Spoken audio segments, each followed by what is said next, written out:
Good morning, class. Now, in today's lecture, we'll start a new topic in convection, that is boiling and condensation. Now, this boiling and condensation is a special topic in convection, yet it is somehow different from natural convection and the forced convection. Right? Now, if we thought,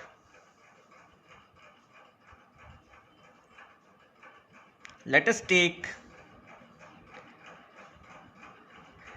the temperature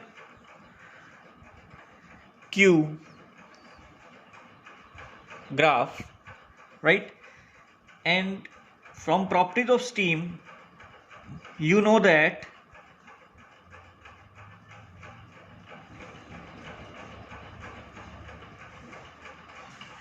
we have this kind of a curve for the temperature distribution along it. Let it be this is minus T degree centigrade, right? So this be the T saturation, right? So at this point, the first vapor will be formed when we heat the water, right? And up to this point, the whole water is converted into vapors. And after that, we'll have the superheated steam. So this boiling and condensation process is basically a phase change process. Means in boiling,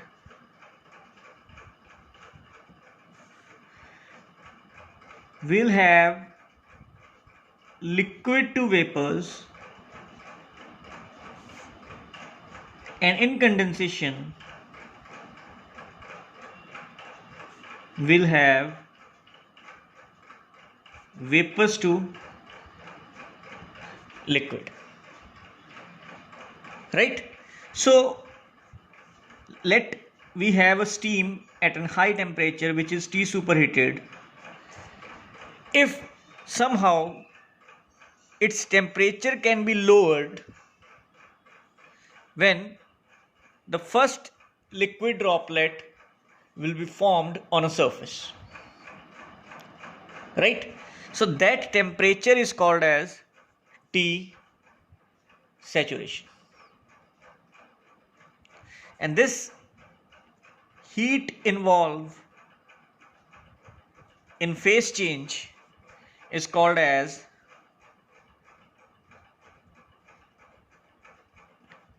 the latent heat. Earlier, what we have studied in your free convection or the forced convection, we have a single phase problems, right? But here we'll have a phase change problem in boiling and condensation. So let us define the first, that what do you mean by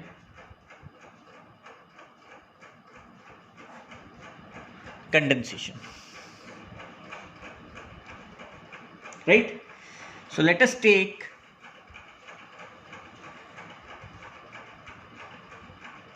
a plate, right? And this plate is somehow will maintained at a certain temperature, let it be TW,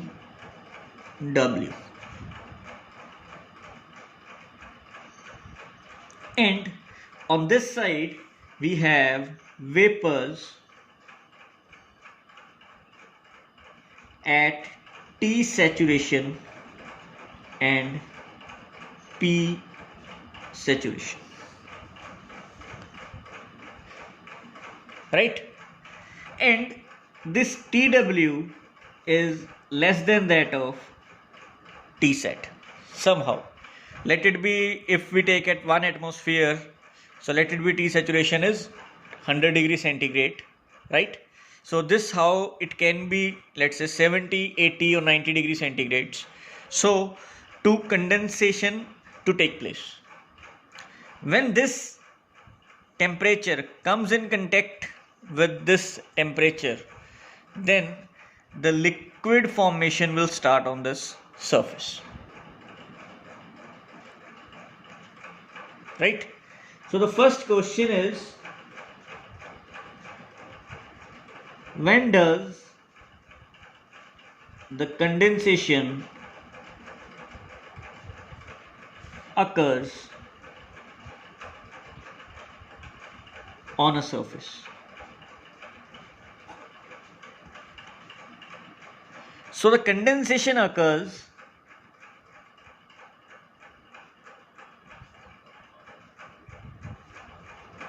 when the T saturation temperature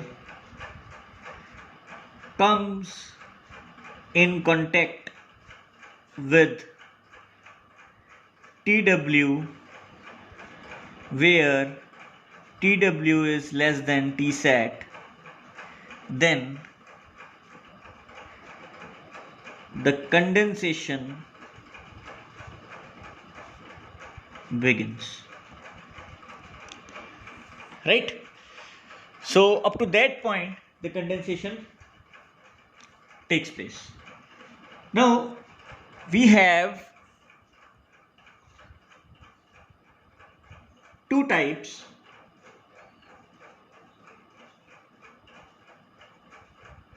One is called as film condensation,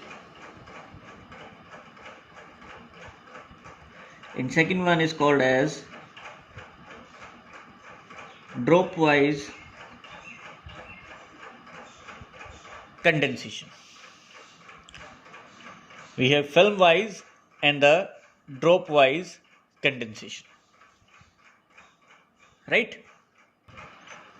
So let us define film wise and drop wise condensation. Let us take, we have this plate, right? And on this plate, if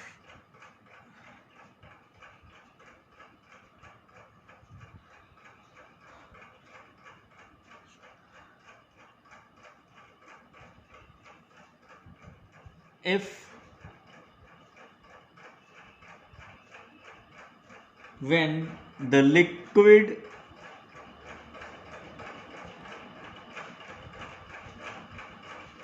condensate wets the surface.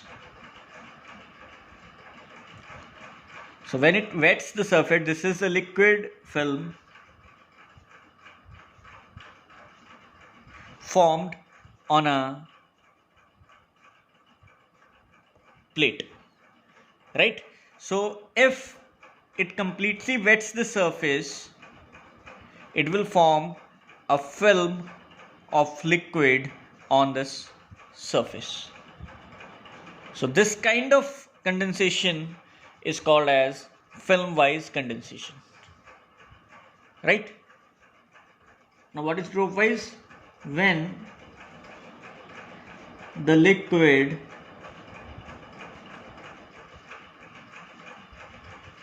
does not wets the surface, the condensate collects in the form of droplets, which grow in size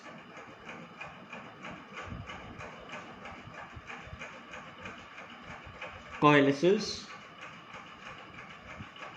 with the neighboring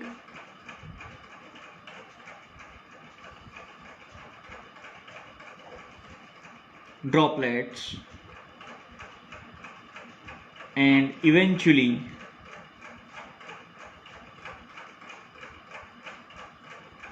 roll off the surface. Now what happens in this dropwise condensation? You have a surface, right? The small droplets will be formed on the surface. They collide with each other, neighboring, but they never formed a film. As they grow, they move down. So this kind of condensation is called as dropwise. And when it completely wets the surface, it will form a liquid film. Then it is called as the film-wise condensation. Right? Now let me explain the rate of heat transfer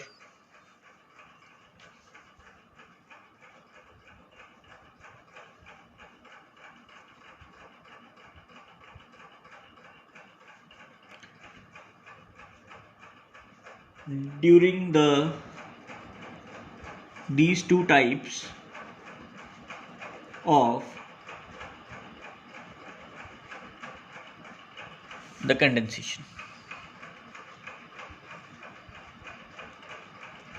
Right? So let me explain with the help of a graph.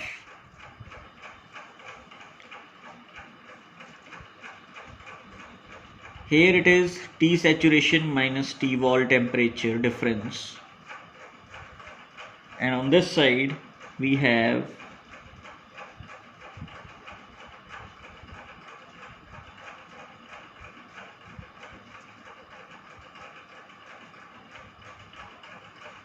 the heat flux, which is in watt per meter square. Now many researchers has done the experiments, and they have found that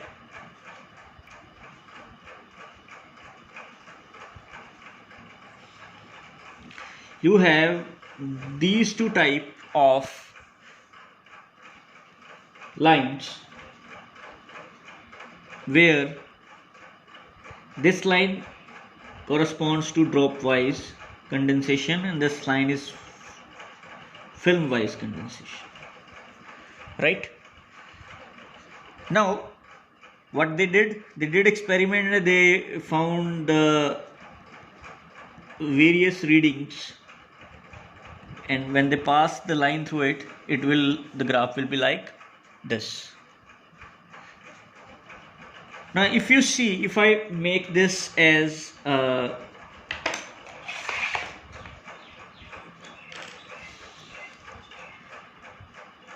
same temperature difference, right? Now for dropwise, you'll get more heat flux as compared to film wise condensation, right? So to get more heat transfer rate, we prefer dropwise condensation, but it is very difficult to maintain the dropwise condensation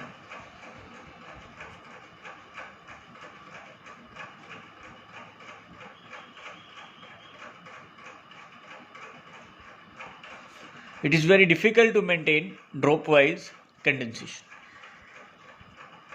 Now, one important thing I want to tell at this point is that the value of heat transfer coefficient in condensation or in the boiling is quite high as compared to natural convection. because to get this Q as high, we must satisfy this governing equation, right? And if this is very small,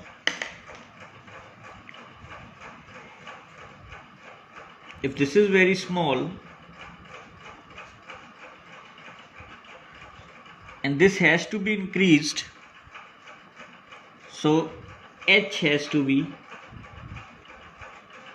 large, right? So in this case, the values of H is quite large, right?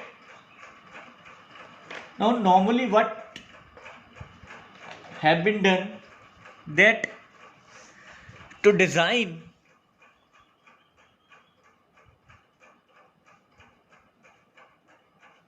the usual practice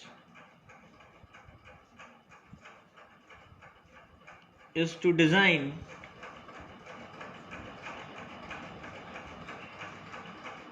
the heat transfer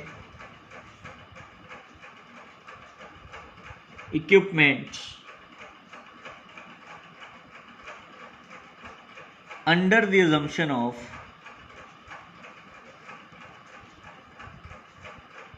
that the condensation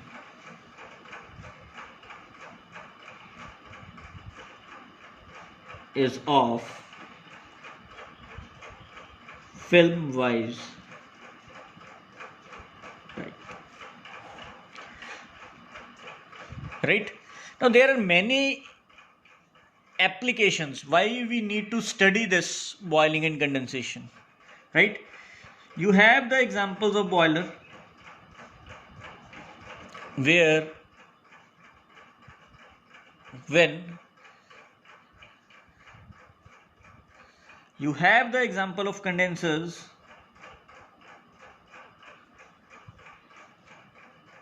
right, where the condensation problem takes place. In boilers the boiling takes place, right? When the hot gases comes in contact with the water starts boiling, right? And in condenser, when the hot steam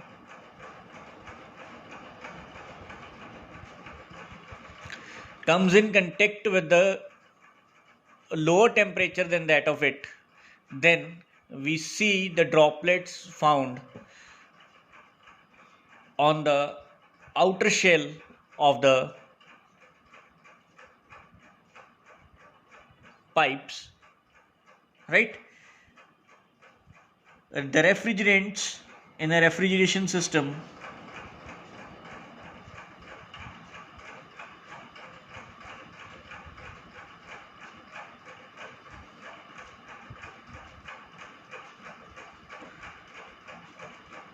the condensation takes place, right? So there are many applications which has been made, and to understand the concept of condensation and boiling,